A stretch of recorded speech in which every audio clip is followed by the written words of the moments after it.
Olá, amigos tricolores, seja bem-vindo. Começando aqui mais uma dividida no canal Sombra Tricolor. Muito obrigado pela sua audiência. Se possível, deixe o seu like, inscreva-se aí no canal. Ainda não está inscrito? Inscreva-se, tá bom? Cada vez mais crescendo e bombando para 2024. Notícias, não é oficial, mas o São Paulo deve encaminhar a venda do Natan, 50% dos direitos econômicos do jogador por 1 milhão de euros junto ao Red Bull Bragantino. De tal maneira que o São Paulo ficaria com 40% dos direitos econômicos, o jogador com 10% e o Bragantino com outros 50%. No meu entender, é uma venda que se faz correta, porque é um jogador que ele mostra um potencial físico, talvez não técnico, mas o São Paulo, por ter o Moreira para aquela posição, por ter o Igor Vinícius e por ter o Rafinha, praticamente talvez não tivesse oportunidades pro atleta, mantendo 40%, e vamos supor que amanhã o Natan vire um Cafu. O São Paulo mantendo 40%, ele manterá 40% de uma fortuna, se ele virar um Cafu, não é mesmo? Então, acredita-se que o São Paulo vê que ele no futuro possa até explodir. Aliás, se o São Paulo não mantivesse esses 40% e amanhã o jogador explodisse na lateral direita, a direção de São Paulo ia tomar muitas críticas na cabeça por parte do torcedor. O GE postou também algumas informações, não são informações na verdade, são amenidades, né? A respeito do goleiro Rafael. O Rafael, ele em entrevista ao Globo Esporte, ele diz que ele pretende ficar até o fim da vida no São Paulo. Bom goleiro, Rafael. Aí fica mais uma questão, né? Você, São Paulino, gostaria de contar com o Rafael como camisa 1 do São Paulo até o fim da carreira do jogador? Ele realmente é o goleiro que a gente precisava? Na minha opinião, é um bom goleiro, sim. Não é um goleiro sensacional, tá? Não acho que, por exemplo, ele esteja à altura de alguns goleiros que hoje atuam no futebol brasileiro, como, por exemplo, o próprio Cássio do Corinthians ou o Everton do Palmeiras. Não acho que esteja no mesmo nível, mas trata-se sim de um bom goleiro. Eu entendo que é um bom goleiro para o São Paulo, desde que na linha o São Paulo também tenha um bom time, porque você precisa sempre de um goleiro muito melhor quando a linha não funciona. Então, quanto melhor for os jogadores de linha que nós tivermos, menos, entre aspas, necessário um goleiro estupendo, apesar de ser uma posição crucial no time de futebol. Aliás, para mim, posições cruciais no time de futebol: goleiro, meia que cria jogadas e aquele que empurra a bola pro gol. O 1, como a gente falava no passado, né, o número das camisas é a camisa 1, a camisa 10 ou 8, que seja, e a camisa 9, né? Ontem o Belmonte ele deu uma entrevista importante para o blog do São Paulo. Vamos abordar aqui algumas coisas. Aliás, no Divida de ontem eu já tinha falado um pouco. O Ferreirinha continua aquele lance lá. O problema não é tanto o Grêmio, é mais tudo que cerca o jogador. Quais são essas coisas ele não deixou muito claro. Até por ser falado que o Grêmio quer 1 milhão e 800 mil euros, se eu não me engano, pelo atleta, eu entendo que o que está pegando talvez não seja tanto o valor, talvez seja aí mais aquela coisa, comissões, empresários, talvez outros que tenham participação no passe do jogador, porque o Grêmio tem 35%, o que implica?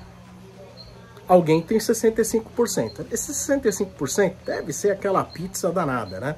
Cada um querendo o seu pedaço. Para amarrar tudo isso aí, deve ser uma grande dificuldade. Então, não basta só a vontade do jogador. Vamos aguardar, mas que o São Paulo insiste pelo Ferreirinha, insiste e talvez não esteja enxergando nenhum outro jogador para essa posição no momento. O próprio Belmonte disse também que a renovação do Wellington é prioridade, que já pensavam assim, independente da saída do Caio Paulista, mas que o São Paulo vai em busca de lateral esquerdo. E compreendo até a necessidade de lateral esquerdo, porque o Patrick, quando entrou, não entrou aquelas coisas, né? Apesar de ser um jogador frequente nas seleções de base. Mas o Patrick não mostrou ser aquelas coisas, né?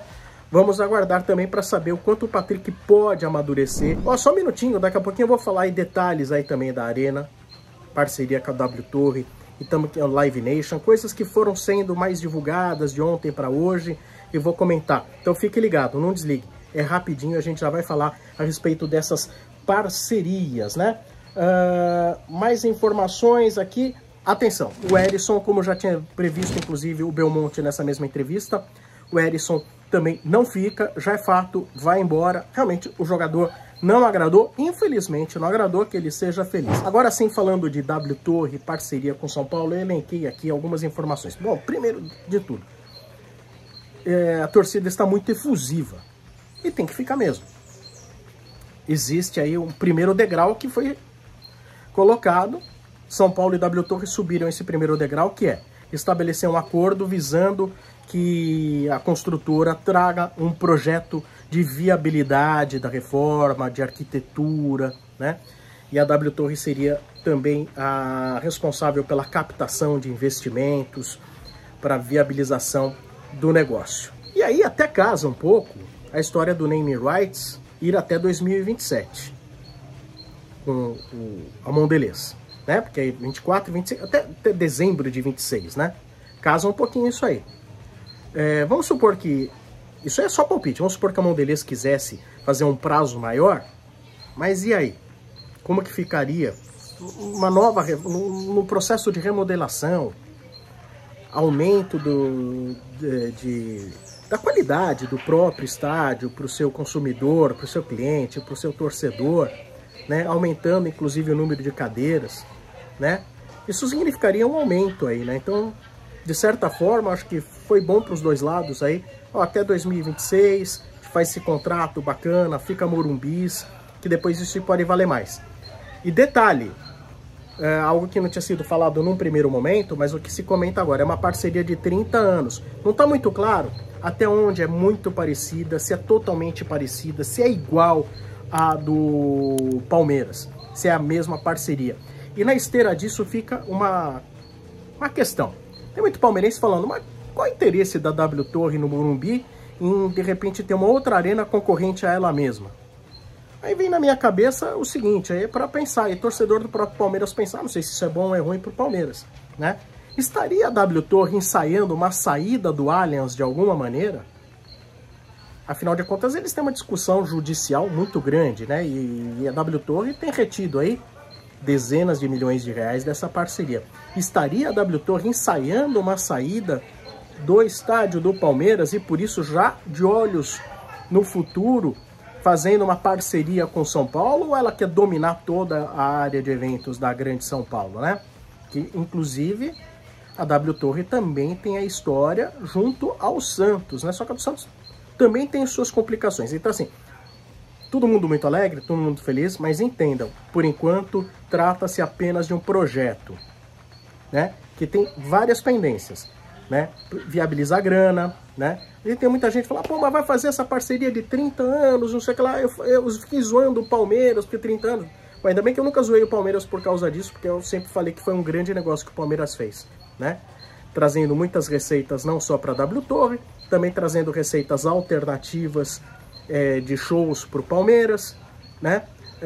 A remodelação do estádio do Palmeiras também mexeu com os brios do torcedor palmeirense, que passou a frequentar mais o seu estádio, trazendo muito mais arrecadação. Bom, são N benefícios. E outra, gente, ninguém põe 800 milhões numa reforma a troco de nada. Porque eu acho o São Paulo legal, eu vou gastar 800 milhões. Não, ninguém põe 800 milhões no negócio a troco de nada. Então temos que entender disso aí.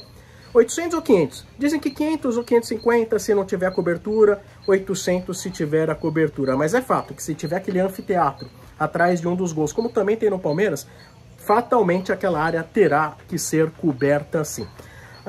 Bom, só alguns detalhes, né, desse negócio. Agora, quanto a Live Nation, contrato, alguns outros detalhes aí que o UOL publicou, não sei se vocês prestaram atenção ou não. O São Paulo, ele tem aí esse contrato de 5 anos com a Live Nation, mas a Live Nation, ela tem a prioridade de uso do estádio do Morumbi. E o São Paulo tem 12 milhões garantidos ao ano, mesmo que não aconteça nenhum show da Live Nation. O São Paulo tem esses 12 milhões, tá? Fica aí, estipula-se que uma média de 6 datas de shows ao ano, 2 milhões por show, aí muito claro se é um dia de show, quantos dias de show, e que o São Paulo tem poder de veto sobre as datas. O São Paulo, inclusive, já teria vetado datas do ano que vem. Se eu não me engano, o Iron Maiden, que sempre se apresentou no Morumbi, vai ter que se apresentar no Allianz, porque o São Paulo já vetou data no Morumbi em função de possibilidade de disputa de Libertadores da América, né? Então, o São Paulo com poder de veto nessa parceria com a Live Nation. E o São Paulo ainda teria 20% de receita em cima de bebida, comida, né? Não está claro se é sobre a venda do bruto ou sobre 20% sobre o líquido de tudo isso e também sobre produtos e merchandising. Aí falou assim, tem um monte de camisa lá para vender da Beyoncé. Tem um monte de camisa, pulseira da Beyoncé, não sei o que da Beyoncé tem para vender. O São Paulo teria 20% dessa arrecadação. Repito, não sei se do bruto ou do líquido, tá? Então são alguns detalhes, tudo ainda, não vou dizer nebuloso, mas tudo saindo aos poucos, até porque existe muito sigilo em volta de todos esses negócios, né? As empresas não podem sair falando tudo que é, tudo que não é. Muitas vezes as empresas, elas têm a tendência, às vezes, de falar o que é muito positivo, aquele ponto que é um pouco mais negativo, daquela omitida, né?